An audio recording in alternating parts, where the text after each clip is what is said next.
भारत समाचार का चुनावी सफर लगातार जारी है और इस वक्त हम बदायूं की कचहरी में मौजूद हैं, एडवोकेट्स के बीच में मौजूद हैं। ये तस्वीरें आपको नज़र आ रही होंगी कि सभी यहाँ पर बुद्धिजीवी हैं, वकील हैं। चुनाव प्रचार बदायूं में थम चुका है और क्या स्थिति है यहाँ पे, ये सब जानने के लिए आज हम अधिवक्ताओं से बात करेंगे और उनकी राय जानेंगे कि वो किसको वोट करने जा रहे हैं, यहाँ पर क्या मुद्दे हैं और कौन कौन से मुद्दों को लेकर वो मतदान करेंगे। तो इन सब चीज़ों पर आज चर्चा करेंगे और विस्तार से चर्चा करेंगे। चुनावी चौपाल में आप सभी का स्वागत है और शुरुआत यहीं से करते हैं। सर, क्या लग रहा है इस बार बदायूं का माहौल, किसको वोट होने जा रहा है ज़्यादा? आप लोग किसको, किन मुद्दों को लेकर वोट करेंगे? मैं तो ये चाहता हूँ कि जो भी जीते अच्छी सरकार हो, बेरोजगारी दूर हो और जितनी जनता पिस रही है वो पिसने से दूर रहे। और चुनावी माहौल जो चल रहा है इस समय, शिवपाल सिंह यादव भी अपने बेटे को आदित्य यादव के फेवर में चल रहे हैं, इधर राहुल गांधी भी चल रहे हैं, इधर मायावती भी चल रही हैं, इधर हमारे दिग्विजय सिंह साग जी हैं बदायूं से बीजेपी के, वो चल रहे हैं। तो मोदी जी ने अभी तक जितने काम किए वो अच्छे किए। हम चाहते हैं कि एक बार मोदी जी की सरकार और बने ताकि आपके जो अधूरे काम रह गए वो पूरे हों और बेरोजगारों को नौकरी मिल सके। बेरोजगारों को नौकरी मिल सके तो बदायूं के अहम मुद्दे क्या बेरोजगारी हैं, ये मान के चला जाए? बदायूं के मुद्दे बेरोजगारी भी हैं और भी कई प्रकार के मुद्दे हैं, मगर सबसे बढ़िया इसमें यह रहा कि गुंडागर्दी खत्म हो गई। अगर बीजेपी की सरकार नहीं आई या दूसरी हुई तो गुंडागर्दी फिर परम सीमा पे आ जाएगी। इसलिए हम लोग चाहते हैं कि मोदी जी की सरकार पुनः आए और हमारे प्रत्याशी दिग्विजय सिंह साग बदायूं से जीते हैं। ये आप कह रहे हैं कि गुंडागर्दी खत्म हुई है, क्या सिर्फ गुंडागर्दी मुद्दा है? आपके बच्चों की पढ़ाई लिखाई, महंगाई, बेरोजगारी और उनको नौकरी, ये कोई मुद्दा नहीं है यहाँ पर आपकी नज़र में? महंगाई का भी मुद्दा सबसे बड़ा मुद्दा है कि महंगाई काफ़ी बढ़ चुकी है। एजुकेशन का भी मुद्दा है, वो भी काफ़ी, आपके एजुकेशन पे भी काफ़ी खर्चा होता है। ये सभी मुद्दे हैं, मगर इन मुद्दों को देखते हुए और महंगाई को देखते हुए हमारे इरादे से बीजेपी सरकार को आना चाहिए एक बार। महंगाई चाहे जितनी बढ़ जाए, महंगाई तो कोई भी सरकार है, महंगाई तो नहीं घट सकती, जो बढ़ गई वो बढ़ गई है सर। चलिए, शुक्रिया। बात करते हैं भाई साहब, क्या लग रहा है यहाँ पे, क्या माहौल है और किन मुद्दों को लेकर इस बार आप लोग वोट करने जा रहे हैं? जो राम को लाए हैं हम उनको लाएंगे, इसी मुद्दे पे वोट हो रहा है, केवल हिंदुत्व के लिए। केवल हिंदुत्व का मुद्दा यहाँ पे हावी रहेगा, बहुत ज़्यादा हावी है। हर हर मोदी, घर घर मोदी चल रहे हैं। तो ये जो बातें हो रही हैं बेरोजगारी की, युवाओं को रोजगार की और तमाम और मुद्दे हैं कि महंगाई बढ़ गई है, शिक्षा नहीं मिल पा रही है, तो क्या ये कोई मुद्दे नहीं है, सिर्फ राम मंदिर मुद्दा है आपके लिए? जनसंख्या कानून आ रहा है, उसके बाद ये सब समस्याएं खत्म हो जाएंगी। अच्छा, जनसंख्या कानून के बाद ये सारी की सारी समस्याएं खत्म हो जाएंगी, ऐसा आप मान के चल रहे हैं? जी हाँ।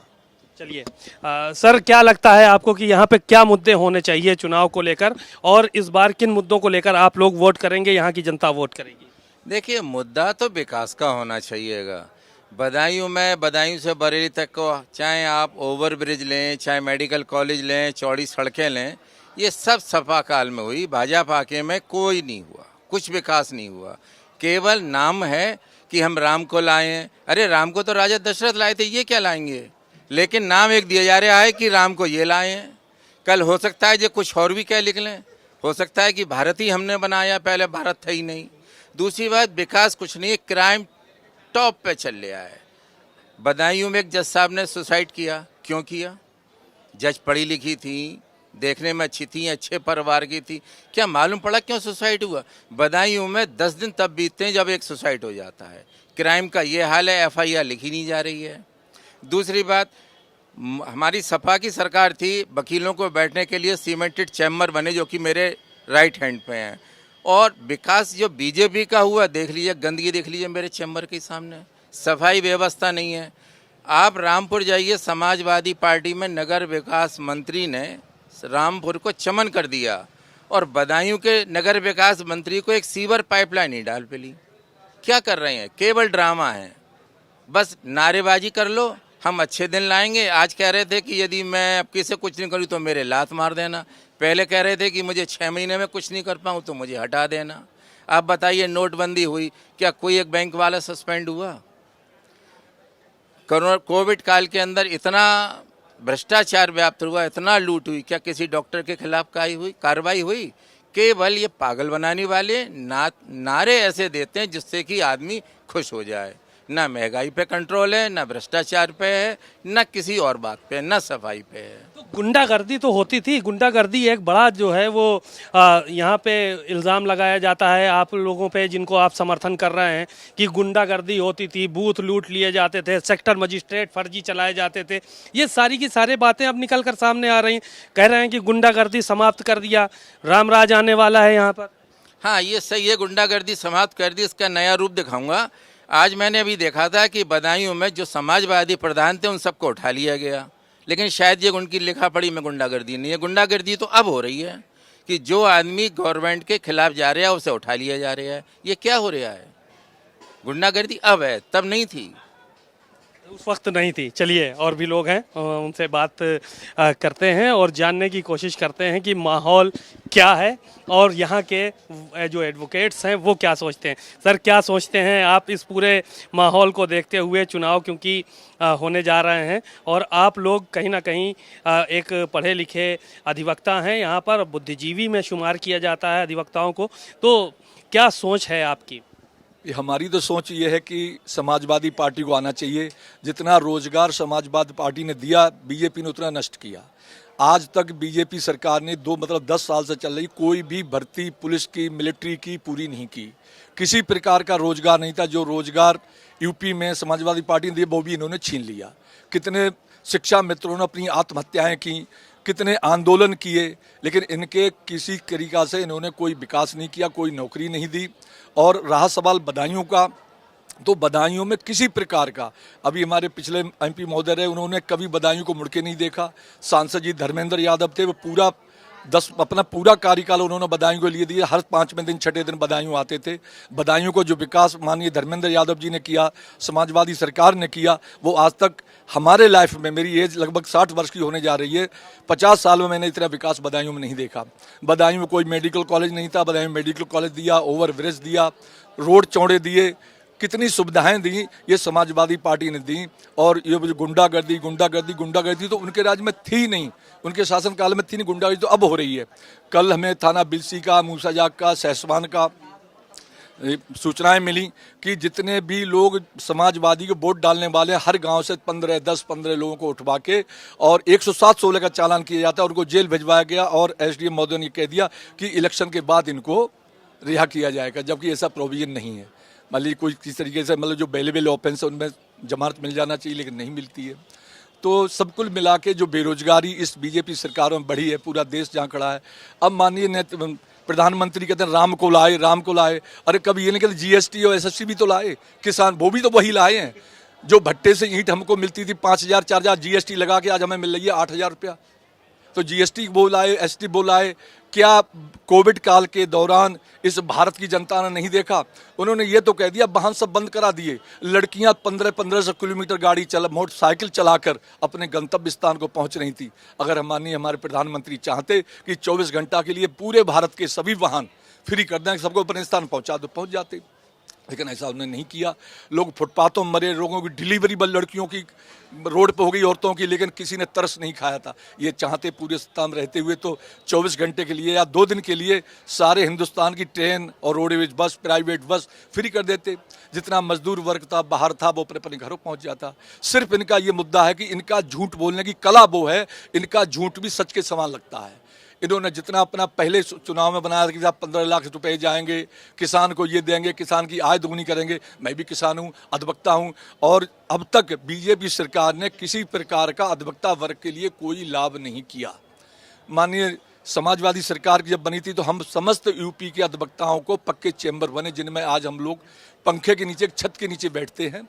और इसलिए बदायूं की जनता ने पूरा मन बना लिया है कि सारी वोटिंग जो है बदायूं की जनता इन समस्या को देखते हुए बीजेपी उसको, समाजवादी पार्टी को करेगी, साइकिल के लिए अपना मत देगी। तो आपको लगता है राम मंदिर यहाँ पे कोई मुद्दा नहीं रहेगा? मंदिर से क्या मतलब? ये कहते हैं राम को लाए, राम को मंदिर को लाए। हमारे भाई ने कहा राम को ये लाते तो कुछ और भी ला सकते हैं। अगर ये राम को ला सकते हैं तो ये सरकार भी ला सकते हैं। राम गए कहाँ थे भाई? राम को इतने साल बाद ये लाने वाले ये कौन होते हैं? राम को एक किसी मतलब राम को लाए, ये कुछ और भी ला सकते हैं। राम को तो त्रिपाल के नीचे भी नहीं लाए। त्रिपाल के नीचे देते मतलब तब भी राम जी थे वहाँ, और अनाथ काल से राम जी थे वहाँ पर, तो वो तो अजर अमर हैं। अभी प्रतिमा उन्होंने मतलब वहाँ पर उन्होंने उनकी वो कर दी, पूजा पाठ होने लगा। भाई भगवान तो उनका तो अजर अमर है और निराकार रूप है, वो तो पहले से हर जगह व्याप्त है। चलिए शुक्रिया। क्या कहेंगे वकील साहब, आपसे बात करते हैं, क्या कहेंगे आप कि बातों से सहमत हैं आप तमाम लोग? जी क्या कहेंगे? नहीं, मैं बातों से बिल्कुल सहमत नहीं हूँ। ये सरासर निराधार बातें हैं। मैं प्रत्यक्ष उदाहरण दूंगा इसका आपको, हाँ दीजिए। कि सापा सरकार में या सापा सरकार की सोच रखने वाला कोई भी व्यक्ति नैतिक मूल्यों के आधार पर जीवन व्यतीत नहीं करता है। इसका प्रत्यक्ष उदाहरण है, अभी 2 दिन पहले मेरे सीनियर अधिवक्ता श्री राकेश सिंह जी की सड़क दुर्घटना में मृत्यु हुई। वो एक सापा पदाधिकारी की गाड़ी थी। अगर आप नैतिक मूल्यों पे जीवन व्यतीत करते हैं या सापा की नैतिक मूल्यों की कोई जिम्मेदारी है, कोई उनकी कोई शिक्षा है नैतिक मूल्यों की, तो उस सापा अधिकारी की वो पदाधिकारी की जो भी गाड़ी में बैठे थे जो लोग, वो थे सापा सरकार के ही, तो उन्हें गाड़ी वहाँ पर रोकनी चाहिए थी, मगर उन्होंने गाड़ी रोकी नहीं, वहाँ से वो भाग के चले गए। ये सापा सरकार की नैतिकता है। ठीक, ये प्रत्यक्ष उदाहरण है पहली बात। तो ये इससे दुखी हो गए आप, इसलिए जो है वो भाजपा को वोट कर रहे हैं? हाँ नहीं, देखिए वोटिंग जो है सापा भारतवर्ष एक बड़ा देश है, इसमें सरकार किसकी आनी चाहिए ये मुद्दा अलग है। मैंने बताया आपको सापा सरकार में जो लोग हैं वो किस बुद्धि से संपर्क रखते हैं। नहीं, ये तो चुनावी बात हो रही है, ये तो चल हाँ ये चुनावी बात बता रहा हूँ मैं आपके लिए कि ये सापा सरकार से समर्थन में मैं बिल्कुल नहीं हूँ। मैं बीजेपी के समर्थन में हूँ, क्योंकि देश में जितने भी बड़े काम हुए, देश को विकास करने का जितना भी काम किया गया वो बीजेपी सरकार में किया गया। सापा सरकार में केवल व्यक्ति का विकास हुआ है, लेकिन बीजेपी सरकार में देश का विकास हुआ है। क्या बदायूं में क्या हुआ? समाजवादी पार्टी की सरकार में तो बता रहे हैं कि बहुत सारे काम हुए, इसमें बताइए। बताता हूँ। जैसे अगर महंगाई बढ़ी है तो प्रति व्यक्ति आय भी बढ़ी है। अगर महंगाई बढ़ी है तो प्रति व्यक्ति आय भी बढ़ी है। जी, बदायूं की बात हम कर रहे हैं। बदायूं में भारतीय जनता पार्टी ने क्या काम कराया है? संघमित्रा मौर्य यहाँ से सांसद रही हैं और आरोप है उनके ऊपर कि कोई काम नहीं कराया, पलट के यहाँ नहीं देखा, झांक के नहीं देखा। जो भी काम कराए हुए धर्मेंद्र यादव के हैं यहाँ पे। सापा सरकार में जितना भी वित्त कोषीय घाटा था वो सारा पूरा करा गया, इसीलिए काम नहीं हो पाया है? काम हो जाने की दूसरी वजह है। देखिए, घाटा पैसे काम होता है पैसे से। जब वित्तीय कोषीय घाटा अरबों में है, पहले उसको पूरा किया जाए। अब जब बजट तो आ रहा है कई लाख करोड़, अब किसी सबसे बड़ा उत्तर प्रदेश का बजट था, 7.5 लाख करोड़ का बजट आया इस बार उत्तर प्रदेश का। ये इतिहास का सबसे बड़ा बजट था। जिस टाइम सदन में बजट पास किया गया है उस वक्त मैं मौजूद था सदन के अंदर। 7.5 लाख करोड़ का उत्तर प्रदेश का सबसे बड़ा बजट आया। उस बजट में वित्तीय कोषीय घाटा बताइए आप, कितना वित्तीय कोषीय घाटा बताइए आप, फिर उसको उससे इक्वल करिए आप, फिर आप विकास की बात करिए आप। तो यहाँ पे विकास नहीं होगा जब तक वित्तीय कोषीय घाटा नहीं पूरा हो जाता। कोषीय घाटा पूरा हो चुका है, अब विकास पूर्ण रूप से होगा। अब होगा विकास है, अब घाटा पूरा हो चुका है, अब होगा। चलिए ठीक है, क्या कहेंगे सर? आप देख रहे हैं कि चुनावी माहौल चल रहा है, वोटिंग होनी है अब, तो यहाँ का क्या माहौल है, किस तरह से देखते हैं? कौन अच्छा यहाँ पे चुनाव लड़ रहा है और किसको यहाँ पे जीतना चाहिए? चुनाव में तो टक्कर है जी। चुनाव समय टक्कर है, बीजेपी और सपा में टक्कर है। लेकिन मेरा जो क्या मानना है कि विकास तो सभी शासनों में हुआ है। समाजवादी भी नहीं थी, उससे पहले कांग्रेस थी, कांग्रेस ने विकास किया, जड़ उसने डाली, आधारशिला कांग्रेस की रखी हुई है, इमारत भी बनाई उसने। अब उसने डबल स्टोरी आपने खड़ी कर दी तो वो आपका हो गया। तो तीसरी मंजिल भी तो पड़नी चाहिए थी। कांग्रेस तीसरी मंजिल, अब आप तीसरी मंजिल क्यों नहीं डाल रहे? आप विदेशी कर्जा क्यों ले दिए पड़े हैं? आप अगर फैक्ट की बात करते हैं तो आप जो है दुनिया भर का इधर उधर बांट रहे हैं। तीसरी मंजिल आप बनाएं, विदेशी कर्जा लेके कहाँ डाल रहे हैं आप? जो कांग्रेस शासन में, मनमोहन सिंह सरकार के शासन में जो कर्जा था उससे आज कर्जा कितना गुना बढ़ा हुआ है। और महंगाई, बेरोजगारी, ये है कि साले को चूतिया बना दो, 4 साल को तुझे भर्ती कर दे, तुझे अग्निवीर बन जाएगा, तुझे इतने रुपए दे देंगे, उसके बाद तू 20 साल का 25 साल का होगा, फिर यहाँ सड़क पे तू कूड़ा बीड़ा करना। दूसरा, बच्चा हमारा पढ़ने जाता है, हम चौथे, पाँचवीं, छठी, चौथी की क्लास पे जीएसटी दे रहे हैं। कितने परसेंट दे रहे हैं? 18% जीएसटी दे रहे हैं। एजुकेशन का क्या होगा? स्कूलों की खुली दलाली चल रही है। बहुत दुखी लग रहे हैं आप, बच्चों की किताबें बहुत दुखी लग रहे हैं आप। मैं फैक्ट कह रहा हूँ, दुखी तो जो मैं फैक्ट कह रहा हूँ कि 18%, किस पीरियड में 18% बच्चों की किताबों में जीएसटी गई थी? अरे जीएसटी को आप वैसे भी इतना टैक्स ले रहे हैं, कम से कम एजुकेशन पे टैक्स छोड़ देते। तो यही सारे मुद्दे रहेंगे इस बार। ये है, हाँ, मेरे मुद्दे यही हैं, और मैं ये चाहता भी हूँ कि अब इन्होंने 10 साल कर दिया, एक बार जो है चांस दूसरी पार्टी को भी दिया जाए, दूसरी पार्टी को चांस दिया जाए। चलिए, और भी अधिवक्तागण हैं, आप थोड़ा सा इधर आ जाइए तो यहाँ पे बैठ के बात कर लेते हैं। बैठिए। क्या कहेंगे सर? बातें तमाम लोगों की सुन रहे हैं, यहाँ के क्या अहम मुद्दे हैं और किन मुद्दों को लेकर आप वोट करेंगे, आपकी क्या राय? मुद्दे तो बहुत हैं, विकास का है, महंगाई का है, और ये सब हैं, एजुकेशन का भी है, ये सब मुद्दे हैं। और ये बीजेपी वाले तो बिल्कुल झूठ बोलते हैं पूरे दिन। अभी एक उनका सीएम साहब का वो आया था कि उत्तर प्रदेश में कोई उसका मतलब गौकसी के बारे में सोच नहीं सकता। अब गौकसी के बारे में सोच नहीं सकते हैं, लेकिन बीफ निर्यात में मतलब पहले नंबर पे है। देश कैसे हो गया? आप 2,500 हज़ार करोड़ बीफ कंपनियों से इलेक्टोरल बॉन्ड ले आए। ये तो मतलब ये तो सब ढोंगी लोग हैं, ऐसे ही बकते रहते हैं मंच पे खड़े होकर झूठ सोच। लेकिन यहाँ तो सब आदित्य जी का चल रहा है, उन्हीं का रहेगा। आदित्य यादव को जिताएंगे लग रहा है, आप एकदम बिल्कुल ठान के बैठे हैं। बिल्कुल बिल्कुल बिल्कुल। तो क्यों? दुर्विजय शाह के भी तो अच्छे कैंडिडेट हैं। चलिए, संघमित्रा मौर्य ने काम नहीं किया, दुर्विजय शाह के तो को भी तो आजमाया जा सकता था इस बार यहाँ से। अब उन्हें देख लिया था ना। डबल देखो, नीचे भी सरकार उनकी थी, संघमित्रा जी की, ऊपर भी थी, तब भी कुछ नहीं कर पाए, तो देख लिया ना उन्हें एक बार। अब वही रेशियो तो वही रहेगा, जो संघमित्रा का था वो दुर्विजय सिंह का रहेगा, और क्या रहेगा? क्योंकि वो अपनी सरकार, दोनों जगह डबल इंजन की सरकार होती हुई कुछ नहीं कर पाई, तो ये क्या करवाएंगे फिर? समाजवादी पार्टी में मान के चल रहे हैं आपकी, विकास हुआ था? अरे बिल्कुल, क्यों नहीं हुआ था? सब कुछ उन्हीं का कराया हुआ, इन्होंने कुछ नहीं कराया, सब कुछ उन्हीं का कराया हुआ है। देखो, मेडिकल कॉलेज है, उसमें घास जमे आई, कुछ नहीं, इन्होंने कोई पैसा ही नहीं दिया उसमें। मानो बिल्कुल इन्हें ऐसे लगा कि मानो ये मुलायम सिंह का ही है मेडिकल कॉलेज तो सबका है, सबका इलाज होता है। कोई बजट नहीं दिया, वहाँ तो सब गिरना शुरू हो गया मेडिकल कॉलेज, मतलब उसकी वो फाल सेलिंग वगैरह सब गिर रही है, बिल्डिंग डैमेज होने शुरू हो गई। नहीं, ठीक है आप कह रहे हैं, लेकिन गुंडागर्दी तो खत्म किया इस सरकार ने। ये तो एक परसेप्शन बनाया था उसने, बीजेपी ने, बस और कुछ नहीं था, तो उन्हें गुंडागर्दी पे ले आओ उन्हें, और उन्हें कुछ नहीं मिला था। मतलब बीजेपी को ये था कि मतलब और तो कुछ मिल नहीं रहा था समाजवादी के खिलाफ, तो उन्होंने कहा केवल ये ले लो कि बस गुंडागर्दी कहीं तो घेरना था, तो बस और इसके अलावा कुछ था कहने को? गुंडागर्दी बस यही कह रहे थे, बस और कुछ था ही नहीं कहने को। क्या कहेंगे आप? विकास के लिए वोट करेंगे हम। देखिए, सीधी सीधी बात है। अभी जैसा कि भैया से आपने पूछा गुंडागर्दी को लेकर, तो गुंडागर्दी पहले क्या कम थी या अब कम है? आप बताइए। गुंडागर्दी का जो हम आंकड़ा लेते हुए चलते हैं, वो थाने की एफआईआर, क्राइम रिकॉर्ड से लेते हुए चलना है। अब क्राइम रिपोर्ट लिखी नहीं जा रही है कि एफआईआर लिखी नहीं जा रही है कि आप यहाँ वकीलों के बीच में बैठे हैं, उनसे पूछिए कितना केस वर्क बढ़ रहा है। थाने में एफआईआर नहीं लिखी जा रही हैगी, अदालतों में आप केस की पेंडेंसी देखिए ना कितनी बढ़ती जा रही हैगी। तो क्राइम रिकॉर्ड आप वहाँ से देखिए कि क्राइम बढ़ रहा है या घट रहा है। दूसरी चीज़, डेवलपमेंट जो है 5 साल हमने संघमित्रा मौर्य को लिए दिए, 5 साल में कुछ नहीं हुआ। बीजेपी वाले कोई गिना दे कि बीजेपी ने क्या काम किया। बदायूं के अंदर वार्ड मेंबर हो, चेयरमैन हो, एमएलए हो, एमपी हो, नगर विकास मंत्री हो, मुख्यमंत्री भी ले लो आप, प्रधानमंत्री भी ले लो, बदायूं के अंदर क्या हुआ? क्या एक सड़क पड़ी नहीं? कोई सड़क नहीं हुई। गड्ढे आप भी अभी चुनाव के दौरान आप बदायूं की रोड देख रहे होंगे, सब गड्ढा युक्त है, ना कि गड्ढा मुक्त है।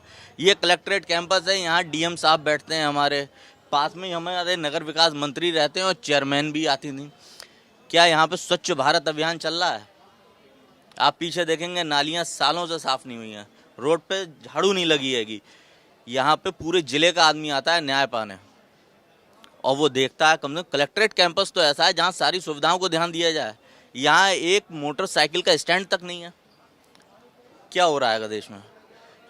ये सब चीज़ें विकास तो आपको देखना पड़ेगा ना कि डेवलपमेंट कीजिए। जब डेवलपमेंट नहीं करेंगे तो आपको जनता क्यों चुनेगी? जनता आपको नहीं चुनेगी। तो राम मंदिर नहीं बनवाया? राम मंदिर बनवाया, अच्छी बात है। क्या ये बीजेपी ने बनवाया? ये तो कोर्ट का ऑर्डर था। या बीजेपी ये कहती है कि हाँ कोर्ट पे भी हमारा होल्ड है? कोर्ट पे तो उनका होल्ड नहीं है ना। और अगर राम मंदिर इन्होंने बनवाया तो अतीक अहमद के पीछे भी ये थे मरवाने वाले। फिर तो हर चीज़ के पीछे है ना। गाड़ी पलटती है तो गाड़ी पलटने के पीछे भी है, उसकी जिम्मेदारी कौन लेगा? फिर तो ये एक तरह से एक आतंकी संगठन की तरह काम कर रहा है नहीं है? तो इस तरह से काम नहीं होगा। जनता को विकास चाहिए, रोजगार चाहिए। रोजगार, विकास, ये सब चीज़ें नहीं होंगी तो जनता क्यों वोट करेगी? फिर एक बार हम 5 साल अपने बर्बाद कर लें वोट देके आपको। चलिए, और भी वकील साहब हैं यहाँ पे, उनसे भी बात कर लेते हैं। सर, आपने सबकी बात सुनी, क्या कहेंगे? तमाम जो चीज़ें चल रही हैं, क्या अहम मुद्दे हैं यहाँ के? अहम मुद्दे वही हैं। लोग कहते हैं लोकसभा के मुद्दे और विधानसभा के मुद्दे अलग होते हैं। मेरी समझ से जो मुद्दे विधानसभा के होते हैं वही लोकसभा के होते हैं।